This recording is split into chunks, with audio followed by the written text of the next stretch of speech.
اچھی طرح سنو، میں یہ سب باتیں کرنے کا عادی نہیں، لیکن آج میرے ایک بزرگ نے مجھ سے کہا کہ کوڈی نواز شریف جا رہا ہے، تھوڑا بات واضح کرنا۔ میرے بزرگ نے کہا، اور اگر کوئی مجھے یزیدی کہتا ہے تو میں اس کو موبائلے کا چیلنج کرتا ہوں، سر پہ قرآن رکھ اور رزق اللہ شاہ کی مزار پہ ہاتھ رکھ اور پھر بول کہ جو اس سچے حسینی کو یزیدی کہہ رہا ہے خدا اس پر لعنت کرے اور سارے فرشتے اس پہ لعنت کرے۔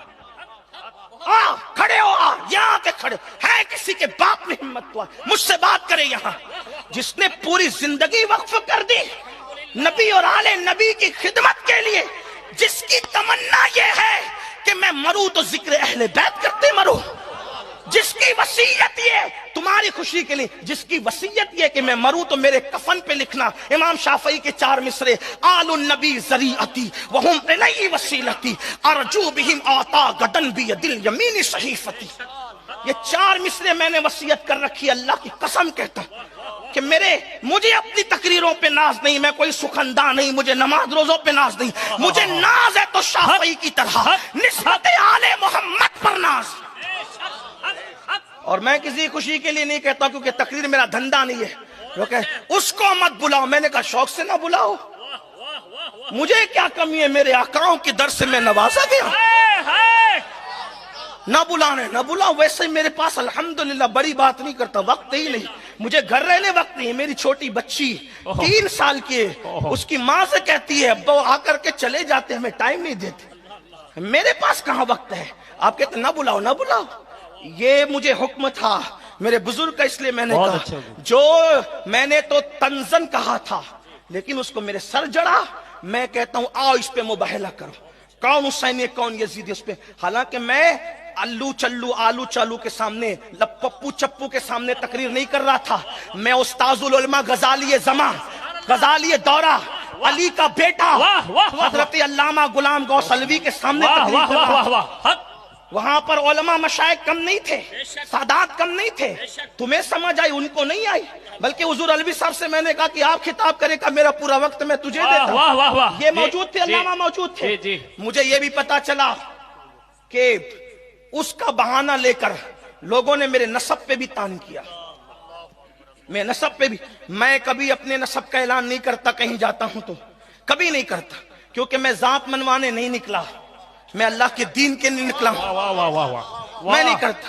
اور نہ میں نے کبھی یہ کیا، میرے بڑوں نے کہا چھوڑ، ہم اپنی سیادت کے جھنجھنے بجانے والے لوگ نہیں ہیں، ہمیں اس دور سے ہمیں کیا لینا، جو قوم موجودہ دور میں مولا علی کی سیادت کا انکار کرے ہم اس سے اپنی سیادت بنوائیں گے، ہمیں کیا ضرورت ہے، یہ ایسا پرفتن دور ہے۔ شہزاد قاضی ثناء اللہ پانی پتی کی سیادت کا انکار اس قوم نے کیا، صابر پاک کی سیادت کا انکار اس قوم نے کیا، کہ چوچا کے سید النصب سادات کا انکار اس قوم نے کیا نہیں کیا۔ اب مجھے پیچھے پڑے ہیں اور مجھے گالیاں دیتے ہیں، لیکن میں کوئی وضاحت نہیں کرتا، مگر میرے بزرگ نے کہا کہ وہاں بات کرنا، اگر کوئی یہ کہتا ہے مین القادری سید نہیں، میں قیامت تک اس کو چیلنج کرتا ہوں، اگر وہ گجرات میں کرنا چاہتا ہے، گجرات میں ہم سب سے بڑا آستانہ گجرات میں غوث پاک کے بیٹوں میں رزق اللہ شاہ کا مزار مانتے ہیں، اگر تجھے شک ہے امین القادری سید نہیں ہے تو سر پہ قرآن رکھ، رزق اللہ شاہ کی قبر پر مزار پہ ہاتھ رکھ، اور تو بھی دعا کر کہ اگر میں نے جھوٹا دعویٰ کیا ہے تو میں ہلاک ہو جاؤں، اور اگر تو سچے سیدوں کے نسب کا انکار کر رہا ہے تو اللہ تیری نسلوں کو برباد کر دے۔ بے شک بے شک، حق حق حق حق۔ یہ اعلان تو میں نے بغداد میں بھی کیا تھا، ایک شخص مولوی مجھے بغداد میں مل گیا جو میرے خلاف تقریر کرتا تھا، اور ریکارڈنگ میرے پاس موجود ہے، وہ ریکارڈنگ، ایک شخص مولوی کہتا تھا امین القادری سید نہیں، میں نے اس کا ہاتھ پکڑا، میں نے کہا میرا دادا غوث پاک سامنے، چل مزار پکڑ کے تو فیصلہ کرا لے یا میں فیصلہ کرا لوں کہ کون ہے سید کون نہیں ہے، یہ فیصلہ کر دیں گے۔ اس نے کہا میں نے نہیں کہا ایسا، میں نے کہا تیری موجودگی میں کہا جاتا ہے، تو بھی کہتا ہے، اٹھ کے بھاگ گیا، ریکارڈنگ میرے پاس موجود ہے، واہ واہ، میرے پاس ریکارڈنگ موجود ہے۔ اب اس سے بڑھ کر میں کیا کہوں، موبائلے کی بات کروں غوث پاک کے آستانے پر، موبائلے کی بات کروں اس نشہ، لیکن میں تم سے اپنی سیادت کی بھیک نہیں مانگتا، کیونکہ سیادت کا اصل فائدہ قیامت میں ہے، سیادت کا فائدہ دنیا میں نہیں ہے، قیامت میں اور جس قیامت میں فائدہ ہے وہ اللہ بھی جانتا ہے، وہ رسول بھی جانتا ہے کہ میرا نسب کیا ہے۔ واہ واہ واہ واہ، نعرہ تکبیر، نعرہ رسالت، سید محمد امین القادری۔ یہ باتیں میں کرتا نہیں، لیکن مجھے حکم ہے اپنے بڑوں کا۔ آج میں رزق اللہ شاہ بابا کے آستانے وہ شاید آخری مرتبہ وضاحت کروں۔ کچھ لوگ کہتے ہیں وہ قاضی ہے، کچھ لوگ کہتے ہیں وہ پٹھان ہے، کچھ لوگ کہتے ہیں وہ انصاری ہے، کچھ لوگ کہتے ہیں وہ شیخ ہے۔ میں ہنستا ہوں، یا اللہ آخر میں ہوں کیا یہ بتائیں گے؟ یہ کہیں اپنی ماں پہ مجھے تو نہیں قیاس کر رہے ہیں؟ اس لیے کہ اتنے سارے یہ بتا رہے کہ اتنے چہرے تم نے تو نہیں دیکھا تھا پیٹ میں رہ کر۔ میں کوئی گالی نہیں دے رہا ہوں۔ لوگ کہتے ہیں ارے ہمارے ڈاکومنٹس کا غلط استعمال کرنے والوں، سن لو، میں تو موبائل کی بات کر رہا ہوں۔ اب بھی میرے پاس موبائل میں ڈاکومنٹس موجود ہے۔ میرے جد کریم کو قاضی شرع بنایا گیا تھا، اس لیے ان کو قاضی کہا جاتا تھا، قاضی شرع کی بنیاد پر، برادری کی بنیاد پہ نہیں۔ اور کئی گاؤں، سینکڑوں بلکہ ہزاروں ایکڑ زمین ان کو وقف کی گئی تھی۔ وہ میں نے یاسین باپو کو بھی بتائے، وہ کاغذات میرے پاس موبائل میں، جس کو دیکھنا ہے دیکھ۔ سینکڑوں ایکڑ زمین، ہزاروں ایکڑ زمین ہمارے جد کریم کو، ہمارے اجداد کو ہر دور میں دی، اورنگزیب کے دور میں، اورنگزیب ثانی کے دور میں، ہر دور میں دی گئی۔ اس کے کاغذات آپ کو دیکھنا ہے، آپ بھی دیکھ لیں۔ اگر آپ دیکھ کر ہی یقین کر سکتے ہیں تو آپ دیکھ لیں، مجھے کوئی پرابلم نہیں۔ لیکن اگر کوئی کہتا ہے کہ وہ سید نہیں ہے، میں کوئی اس کے بعد کوئی وضاحت نہیں کروں گا۔ میں کہتا ہوں اس کا ہاتھ پکڑ کے کہو چل رزق اللہ شاہ بابا کے واہ واہ واہ، گجرات نہیں آ سکتا، آپ کے محبت کرنے والے وہاں ہیں، اجمیر مقدس چل، واہ واہ واہ، وہاں پکڑ۔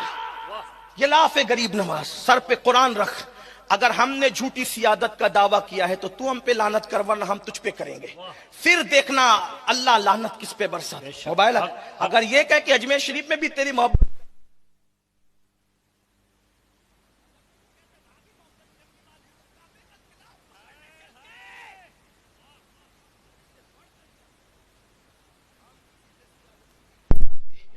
لیکن اتنا ضرور کہتے ہیں سنیو، اور میں اس کے بعد میں نے تو طے کیا تھا کبھی میں اس پر وضاحت بولوں گا نہیں، کیونکہ میں ذات منوانے نہیں نکلا، میرے بڑوں نے، لیکن آج ایک بہت بڑے سید زادے بزرگ نے مجھ سے کہا کہ بول دینا اور یاد رکھنا، الحمدللہ میں نجیب الطرفین سید ہوں، میرے باپ کی وجہ سے، میرے باپ کی وجہ سے۔ میرے دادا، میری دادی حسینی سیدہ ہے، میرے دادا حسنی سید، میرے والد نجیب الطرفین ہے۔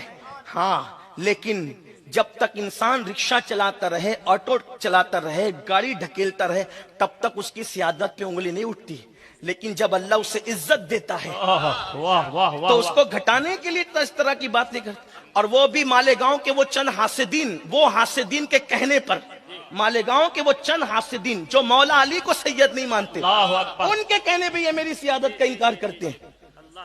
ان لوگوں کا حال آ کر دیکھ لو ذرا کیا ہے مالیگاؤں میں۔ آپ ان کے کہنے، آپ کون ہیں؟ میں آپ سے پوچھتا ہوں، میرا نسب آپ دوسروں سے پوچھتے ہو؟ نسب بتانے کا خود کو ہے یا دوسروں کو ہے؟ انہیں کیا پتا؟ اور اگر شوق ہے تو میں نے ان سے بھی کہا آؤ مباہلہ کرو، آؤ ان سے بھی کہتا ہوں، وہ مالیگاؤں کے جو چند حاسدین ہیں، مالیگاؤں میں آ کے دیکھو ان کی اوقات کیا ہے۔ میں ان کا نام نہیں لوں گا، ان کی حیثیت دیکھو آ کر۔ یہ مولانا آ کر دیکھ چکے ہیں فقیر قادری کو خدا نے کیا دیا ہے اور ان کو کیا دیا ہے۔ حسد کا کوئی علاج ہے؟ اس پر باتیں کرتے ہو۔ اب کوئی بات کرے اس کو میرا موبائل کا چیلنج، 2-4 دن کے لیے نہیں، قیامت تک کے لیے چیلنج۔ ورنہ وہ حدیث رسول سنے، میرے آقا فرماتے ہیں جو میری اولاد کا حق نہ جانے وہ 3 میں سے کوئی ایک ہوگا۔ تم کون ہو 3 میں سے ایک؟ ذرا اس کا اندازہ کر لو۔ میں نہیں کہتا کون ہو، اس کا اندازہ کر لو۔ بات دور نکلی، میں عرض یہ کر رہا تھا، اللہ اکبر، کہ اہل بیت اطہار نے قربانی کیوں دی؟ اور ہر دور میں اہل بیت پہ ظلم ہوا۔ یزیدیوں نے بھی امام حسین سے کہا تھا، حسین تیرا نبی سے کیا تعلق؟ ایک سید کے لیے تو دل چھلنی کرنے کے لیے اتنا ہی کافی ہے، کہا تھا تیرا نبی سے کیا تعلق؟ آپ اس وقت بھی رو پڑے تھے، آپ شہادتوں پہ نہیں روئے سوائے 2 شہادت کے، لیکن اس جملہ سن کے رو پڑے مجھے یہ تانا دیتے ہو؟ تو یہ تانا تو یزیدیوں نے بھی دیا تھا جو تم سیدوں کو دیتے ہو۔ ایک دن اللہ کی عدالت ہے، مرنا ہے مرنا۔ بلکہ میرا عقیدہ تو یہ ہے کہ جو جھوٹا سید بنے گا وہ رسول اللہ کی شفاعت سے محروم رہے، اس کا نہ فرض قبول ہے نہ نفل قبول۔